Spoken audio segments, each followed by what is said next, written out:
नमस्कार, मैं रवीश कुमार। युद्ध अब बेलगाम होने की दिशा में जाता दिख रहा है। युद्ध से जुड़ी खबरों को समेटना मुश्किल सा है। हर लाइन दूसरी लाइन से ज्यादा खतरनाक है। आप वीडियो पूरा देखें। हमने हमले से जुड़ी तमाम खबरों का संकलन किया है ताकि पता रहे कि हमले के तीसरे दिन दुनिया कहां खड़ी है, इसराइल के भीतर कितना नुकसान हुआ है, इसकी ठीक ठीक सूचना नहीं आ रही, ना ही वीडियो आ रहे हैं। इस समय आपको लग रहा है बहुत सारी खबरें आ रही हैं, लेकिन बहुत सारी खबरों को आने से रोका भी जा रहा है। आज ही ईरान ने दावा किया कि नेतन्याहू के ऑफिस को टारगेट किया गया है, तो इसराइल का दावा है उसने ईरान के रेवोल्यूशनरी गार्ड के मुख्यालय को उड़ा दिया। नेतन्याहू के ऑफिस को टारगेट करने की घटना सांकेतिक रूप से महत्वपूर्ण लगती है, लेकिन इसके बाद खबर का पता ही नहीं चला। टाइम्स ऑफ इसराइल ने कहा है कि यह फेक न्यूज है। नेतन्याहू के ऑफिस ने इसका खंडन किया है। तो इस तरह से सही गलत दावे दोनों तरफ से खूब किए जा रहे हैं। रेवोल्यूशनरी गार्ड के पीआर डिपार्टमेंट ने दावा किया है कि तेल अवीव व पूर्वी जेरूसलम के सरकारी दफ्तरों को खैबर मिसाइल से टारगेट किया गया। अमेरिका के सेंट्रल कमांड ने तो दावा किया कि उसने ईरान के रेवोल्यूशनरी गार्ड के मुख्यालय को नष्ट कर दिया, जैसे सांप के सर को कुचल दिया। लेकिन अब रेवोल्यूशनरी गार्ड दावा कर रहा है नेतन्याहू के ऑफिस को टारगेट किया। इसी तरह इसराइल की सेना आईडीएफ ने दावा किया कि उन्होंने ईरान के खुफिया विभाग के वरिष्ठ अधिकारियों की हत्या कर दी। इस बीच तेल से जुड़ी खबरों ने दुनिया को अलग ही चिंताओं में डालना शुरू कर दिया है। जनवरी 2025 के बाद तेल के दामों में अब तक का सबसे बड़ा उछाल देखने को मिला। एक बैरल $82 से ज्यादा का हो गया। दुनिया की सबसे बड़ी तेल कंपनी अरामको सऊदी अरब की सरकारी तेल कंपनी है। इसने रास तनूरा रिफाइनरी पर हमले के बाद ऑपरेशन रोक दिए हैं। जो वीडियो है भयावह है। ईरान के ड्रोन ने रिफाइनरी में बड़ा नुकसान किया है। यह मिडिल ईस्ट की सबसे बड़ी रिफाइनरीज में से एक है। रोजाना 5.5 लाख बैरल तेल का उत्पादन होता है। सोशल मीडिया पर हमले के वीडियो वायरल हैं, जिनमें काफी धुआं उठते हुए देखा जा सकता है। कतर में तेल की सरकारी कंपनी कतर एनर्जी ने नेचुरल गैस के प्रोडक्शन पर रोक लगा दी है। दुनिया की सबसे बड़ी तेल कंपनियों में से एक है शेवरॉन, अमेरिका की कंपनी है। इसराइल ने इस कंपनी से कहा है कि वो लेवाइथन में अपने तेल फील्ड में उत्पादन रोक दे। गैस फील्ड को बंद कर देना छोटी बात नहीं। इसका मतलब है इसराइल में भी घबराहट है कि ईरान इस बार बड़ी तबाही मचाने वाला है। ओमान के तट के पास ऑयल टैंकर पर हमला हुआ, जिसमें एक भारतीय नागरिक के भी मारे जाने की खबर है। कतर से सूचना है कि रास लफान शहर में ऊर्जा कॉम्प्लेक्स पर ड्रोन से हमला हुआ। अभी तक यही समझा जा रहा था कि तेल की सप्लाई को खतरा स्ट्रेट ऑफ होर्मुज में है, लेकिन ईरान ने खाड़ी के देशों की रिफाइनरीज को टारगेट कर सबको चौंका दिया। कच्चे तेल और होर्मुज की बात हम इस वीडियो में आगे करेंगे। आगे बढ़ने से पहले आपके लिए एक सूचना है। युद्ध की कगार पर पहुंची दुनिया ने हमें एक बात समझा दी है, जिंदगी कब कौन सा मोड़ ले ले कोई नहीं जानता। इसीलिए फाइनेंशियल सिक्योरिटी सिर्फ विकल्प नहीं, जरूरत है। युद्ध और बीमारी कभी बताकर नहीं आते। बीमारी के वक्त कर्जा लेने या एफडी तोड़ने से बेहतर है कि पहले से इंश्योरेंस के बारे में सही प्लानिंग की गई हो। हॉस्पिटल बिल को इंश्योरेंस कंपनी देखे और आप अपना इलाज बेफिक्र होकर करवा पाएं। इसीलिए हेल्थ इंश्योरेंस जरूरी है। यह भी एक तरह की बचत है। कई प्लान पहले ही दिन से डायबिटीज, थायराइड, बीपी, अस्थमा जैसे एग्जिस्टिंग डिजीजेस को कवर करते हैं। हेल्थ इंश्योरेंस के साथ टर्म इंश्योरेंस की भी सही समझ होनी चाहिए, जो लाइफ इंश्योरेंस का प्योरेस्ट फॉर्म है। जितनी कम उम्र में आप इसे लेते हैं, उतना ही कम प्रीमियम देना पड़ता है, और वही प्रीमियम लाइफ लॉन्ग के लिए लॉक हो जाता है। हर परिवार में कमाने वाले मेंबर को टर्म इंश्योरेंस लेना चाहिए। यह सुनिश्चित करता है कि आपके ना रहने पर आपके परिवार को पैसे की कोई दिक्कत ना हो।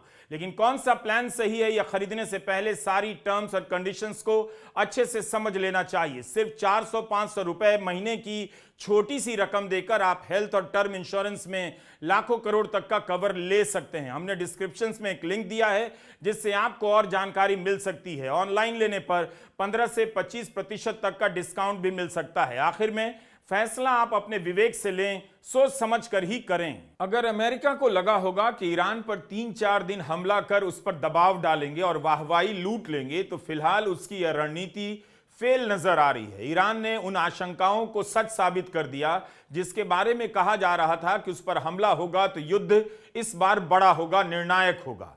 वॉशिंगटन पोस्ट में रिपोर्ट आई है कि अमेरिका का रक्षा मुख्यालय पेंटागन चिंता में पड़ गया है। ईरान की सारी टॉप लीडरशिप खत्म हो जाने के बाद भी पूरी ताकत से लड़ रही है। कुवैत से बड़ी खबर आई है। कुवैत में अमेरिका के कई लड़ाकू विमानों के क्रैश हो जाने की खबर ने आज सनसनी फैला दी। बाद में अमेरिका के सेंट्रल कमांड ने पुष्टि की कि 3 विमान क्रैश हुए हैं और ये F-15 फाइटर जेट्स हैं। कुवैत के रक्षा मंत्रालय ने पहले सूचना दी कि अली अल सलेम सैनिक अड्डे से 10 किलोमीटर के रेंज में अमेरिका के कई लड़ाकू विमान क्रैश करते देखे गए। हमारे पास मौके के वीडियो नहीं है, मगर आप देख सकते हैं कि F-15 किस तरह का विमान है। शुरू में कुवैत के रक्षा मंत्रालय ने खबर दी कि अमेरिका के कई लड़ाकू विमान क्रैश हुए, लेकिन बाद में अमेरिका के सेंट्रल कमांड ने कहा कुवैत के डिफेंस सिस्टम ने ही इन विमानों को मार गिराया। एक विमान 880 करोड़ के आसपास का है और ऐसे 3 विमान आज क्रैश हो गए। कोई पायलट हताहत नहीं हुआ। पैराशूट की मदद से सभी सुरक्षित जमीन पर लौट आए हैं, ऐसा दावा किया गया। कुवैत ने ही अमेरिका के 3 विमानों को मार गिराया और अमेरिका इसे फ्रेंडली फाइट बता रहा है। इस घटना से पता चलता है कि ईरान के कारण कुवैत में भगदड़ मची है। इन्हें पता नहीं चल रहा किसकी मिसाइल आ रही है, किसका विमान जा रहा है। विमान देखते हैं, लीवर दबा देते हैं। युद्ध में ऐसा हो सकता है, लेकिन इतनी तैयारी से लड़े जा रहे युद्ध में कई विमान खुद से नष्ट कर दिए जाएं, यकीन करना मुश्किल लगता है। अगर यह साबित हो जाए कि ईरान ने अमेरिका के कई लड़ाकू विमानों को गिरा दिया, तो यह ईरान के लिए बहुत बड़ी कामयाबी मानी जाएगी और अमेरिकी खेमे में भगदड़ मच सकती है। कुवैत में अमेरिका के दूतावास के अहाते को भी ईरान ने टारगेट किया। अमेरिका को कहना पड़ा कि लोग दूतावास के करीब ना आएं। कुवैत पर मिसाइलों और ड्रोन के अटैक का खतरा बना हुआ है। अपने कर्मचारियों से कहा गया है कि घरों में रहें, बाहर ना निकलें। यह हालत हो गई है। क्या अमेरिका ने सोचा था कि मध्य पूर्व के दूतावासों को निशाना बनाया जा सकता है?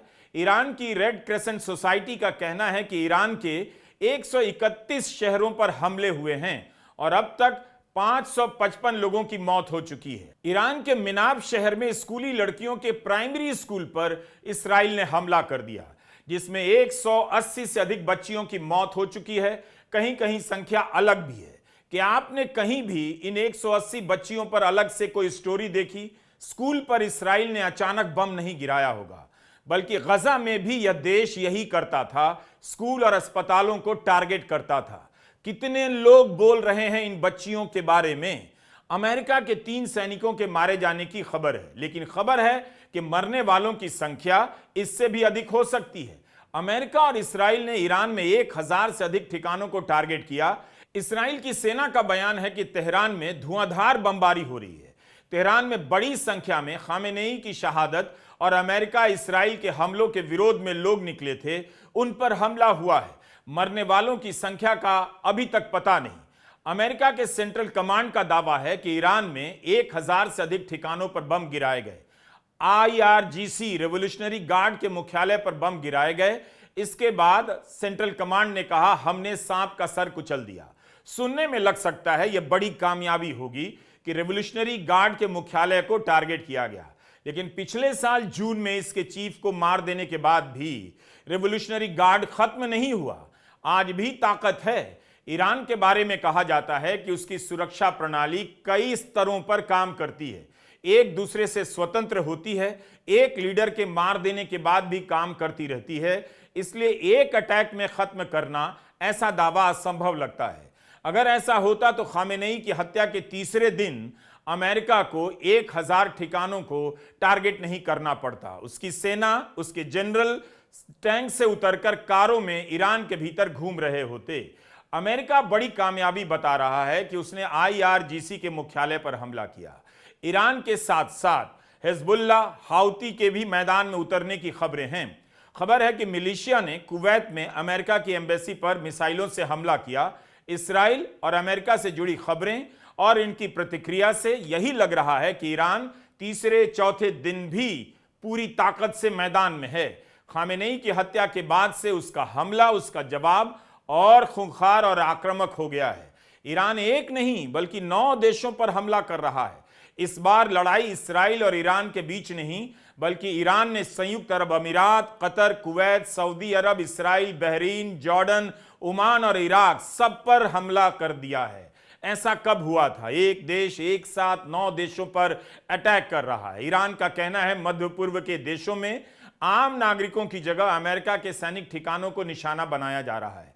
उसका दावा है कि उसने मध्य पूर्व में अमेरिका के 6 सैनिक अड्डों को टारगेट किया है।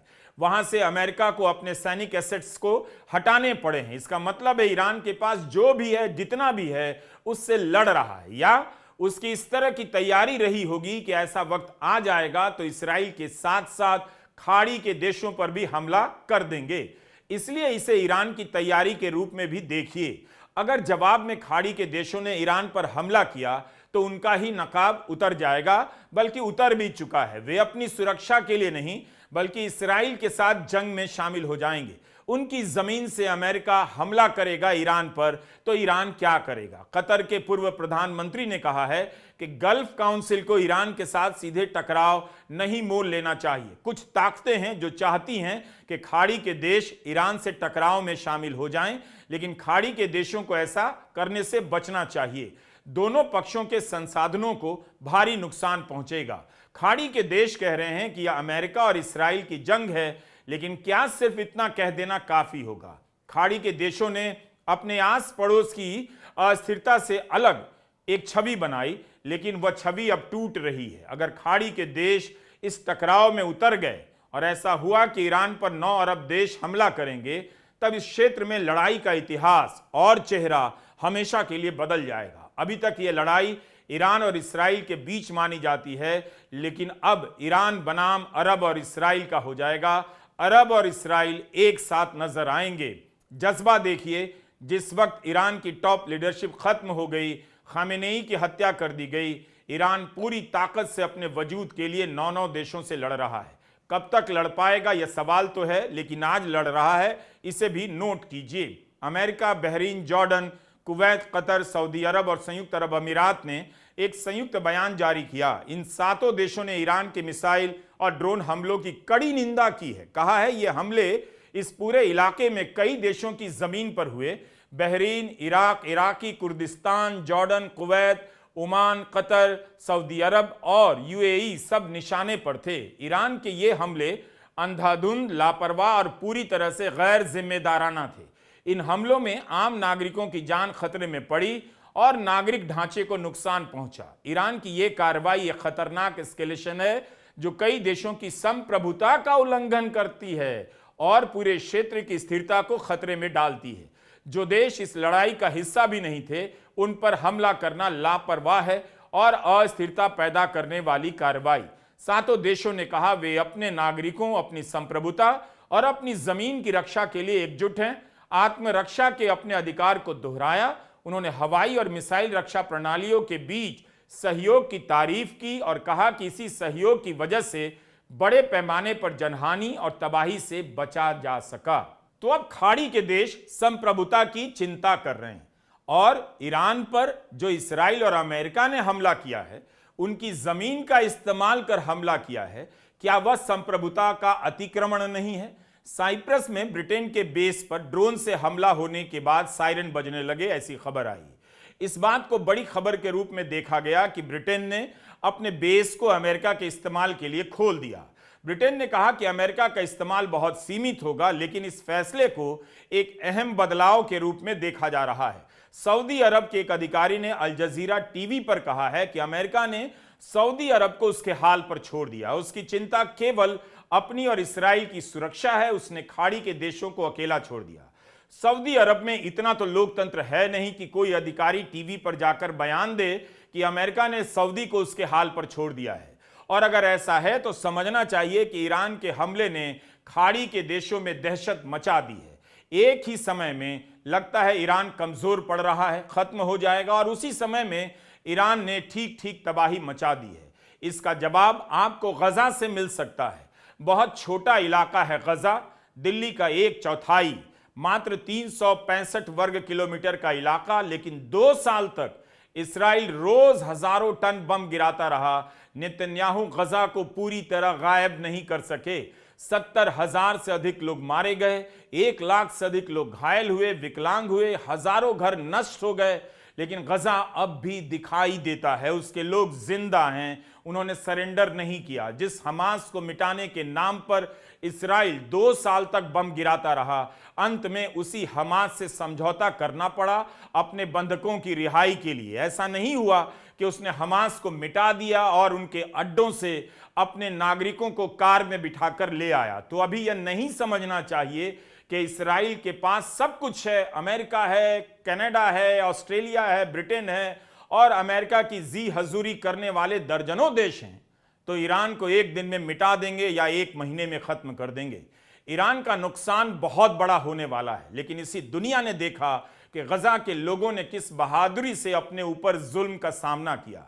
क्या इस्राइल गजा से एक भी आदमी पेश कर सका जो गिड़गिड़ा रहा हो कि छोड़ दो, अब बस बम मत गिराओ? नरसंहार हुआ, लेकिन वहां के लोगों ने घुटने नहीं टेके। इसलिए भले इस्राइल के पास ईरान को खत्म कर देने का प्लान होगा, वो चाहता होगा, लेकिन इतना आसान नहीं कि 10-20 दिन में उसे खत्म कर दे।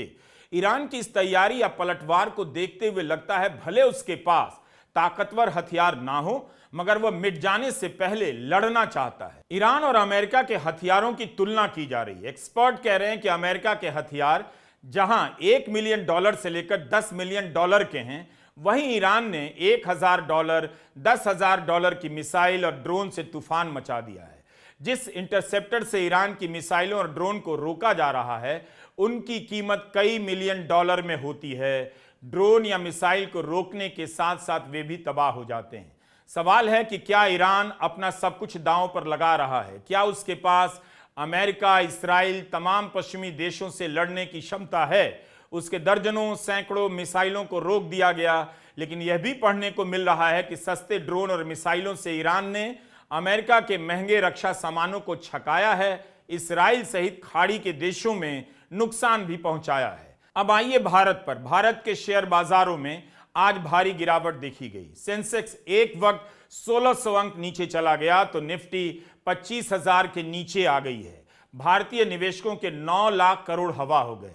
अगर युद्ध लंबा खिंचा, तेल महंगा होता रहा, तो इससे तेल कंपनियां, विमान कंपनियां और इनसे जुड़ी तमाम कंपनियों का घाटा बढ़ता चला जाएगा। तो एक तरह से इस युद्ध की कीमत हर कोई चुका रहा है, चुकाएगा। कच्चे तेल की कीमतों में बेतहाशा वृद्धि होने लगी है। एक दिन में 8 से 9% की वृद्धि हो जाती है। कच्चा तेल प्रति बैरल $80 के करीब पहुंच गया है। कहा जा रहा है कि इसका भाव 100 से $120 प्रति बैरल भी हो सकता है। युद्ध अगर बेलगाम हुआ तो स्ट्रेट ऑफ होर्मुज प्रभावित होगा और चीन, जापान, दक्षिण कोरिया और भारत में तेल को लेकर हाहाकार मच सकता है। अभी से ही बीमा कंपनियां यहां से गुजरने वाले जहाजों पर सरचार्ज लगाने लगी हैं, जिसके कारण यहां से गुजरने की लागत बढ़ गई है। बीमा कंपनियों के कारण कई टैंकर कंपनियों ने अपने जहाज खड़े कर दिए गए। कार्गो का ट्रांसपोर्ट महंगा हो रहा है। शिपिंग कंपनी हेपैग लॉयड ने युद्ध के खतरे के चलते सरचार्ज की घोषणा की है। 20 फीट के हर कंटेनर पर $1,500 का सरचार्ज लगाया जाएगा। फ्रांस की शिपिंग कंपनी CMA CGM ने $2,000 का सरचार्ज लगाया है और हॉर्मुज में जाने पर प्रतिबंध लगा दिया है। हॉर्मुज का नियंत्रण ईरान के पास है। ईरान ने अभी हमला नहीं किया, लेकिन माना जा रहा है अगर ईरान कमजोर पड़ा तब वो हॉर्मुज को निशाना बनाएगा। इस आशंका के कारण दुनिया की बड़ी कंपनियों ने अपने कंटेनर और टैंकर रोक दिए हैं। मर्सक ने कहा है कि हम हॉर्मुज से सभी जहाजों की आवाजाही तत्काल प्रभाव से रोक रहे हैं। उसने स्वेज नहर और बॉब अल मंदेब जल डबरू मध्य से भी जहाज हटाने शुरू कर दिए हैं, क्योंकि वहां ईरान समर्थित हूती का खतरा है। अब जहाज अफ्रीका के चारों तरफ घूम कर जाएंगे। हजारों किलोमीटर ज्यादा, हफ्तों ज्यादा समय लगेगा, करोड़ों ज्यादा खर्च होगा। मेडिटेरेनियन शिपिंग कंपनी ने भी मध्य पूर्व के लिए सारी बुकिंग बंद कर दी है। अल जजीरा की रिपोर्ट के अनुसार शिपिंग ट्रैकिंग डेटा दिखाता है कि क्रूड ऑयल और LPG के कम से कम 150 टैंकर हॉर्मुज के दोनों तरफ खुले समंदर में लंगर डालकर खड़े हो गए। हॉर्मुज के बाद अब सुएज कैनाल में भी यातायात पर प्रतिबंध लग रहा है। शिपिंग कंपनियों को अफ्रीका के रास्ते सामान पहुंचाना पड़ेगा। अगर हॉर्मुज पर अटैक हुआ या बंद हुआ तो भारत की तेल कंपनियां दबाव में आएंगी। भारत 80% कच्चा तेल आयात करता है और इसका 60% हिस्सा इसी हॉर्मुज से गुजरता है। ओमान और ईरान के बीच स्ट्रेट ऑफ हॉर्मुज है, 33 किलोमीटर चौड़ी एक पतली सी जलधारा जिससे हर रोज लगभग 2 करोड़ बैरल कच्चा तेल गुजरता है। दुनिया के कुल समुद्री तेल व्यापार का 27%, वैश्विक एलएनजी का 22% यहां से जाता है। अमेरिकी ऊर्जा सूचना प्रशासन के अनुसार 2024 में इस रास्ते से गुजरने वाले तेल और गैस का मूल्य $500 अरब सालाना था, तो ट्रंप ने दुनिया भर के व्यापार को खतरे में डाल दिया है। भारत ने इस युद्ध की निंदा नहीं की या नहीं कहा कि उसके जैसे गरीब देश तेल के आयात पर निर्भर हैं, उनका व्यापार घाटा बढ़ जाएगा, उनकी जनता पर दबाव बढ़ेगा। यह सब बयान में नहीं होता, केवल ऐसे बयान दिए जाते हैं जिनका कोई मतलब नहीं होता। इस मकसद से दिए जाते हैं कि भारत के नाम पर अखबारों में कुछ छप जाए, लोगों को दिख जाए कि भारत के प्रधानमंत्री और विदेश मंत्री ने कुछ बोला है। लेकिन सोचिए, आज ही 9 लाख करोड़ निवेशकों के हवा हो गए भारतीय शेयर बाजार में। ट्रंप और नेतन्याहू ने दुनिया को सनका दिया है, फिर भी दुनिया उनके सामने हाथ जोड़कर खड़ी है। मध्य पूर्व के देशों में 2-3 दिनों से हवाई जहाज नहीं उड़ रहे, लाखों यात्री फंसे हुए हैं। पूरी दुनिया को रोककर ईरान पर हमला क्यों किया गया, दुनिया को समझ नहीं आ रहा। ये दोनों ईरान में लोकतंत्र नहीं ला रहे, बल्कि अपनी हरकतों से दुनिया को रास्ता दिखा रहे हैं कैसे इनकी तरह के नेता अपने अपने देश में लोकतंत्र को कुचलकर दुनिया के 2-4 शासकों से दोस्ती कर राज कर सकते हैं। तो ईरान पर हमला और ईरान का जवाब अमेरिका और इस्राइल की जीत की दास्तान के हिसाब से मत देखिए, वो जीत सकते हैं। इस हिसाब से देखिए कि एक देश अपने वजूद को बचाने के लिए किस तरह लड़ता है। वह बस इसी की कीमत चुका रहा है कि ईरान ने अमेरिका के आगे सरेंडर नहीं किया, इस्राइल के आगे घुटने नहीं टेके। हमारा वीडियो देखते रहिए। 2 मार्च को हमने एक और वीडियो बनाया, भारत ने ईरान पर हमले की निंदा क्यों नहीं की, उसमें बताया खामेनेई की हत्या पर संवेदना क्यों नहीं जताई गई। आपको समझ आएगा कि भारत की चुप्पी का कोई तार्किक आधार नहीं है। युद्ध से जुड़ी खबरें लगातार बदल रही हैं, लेकिन हैरानी की बात है मीडिया में जमीन से कितनी कम रिपोर्ट है, वह भी उस दौर में जिसे मीडिया और सोशल मीडिया का दौर कहा जाता है।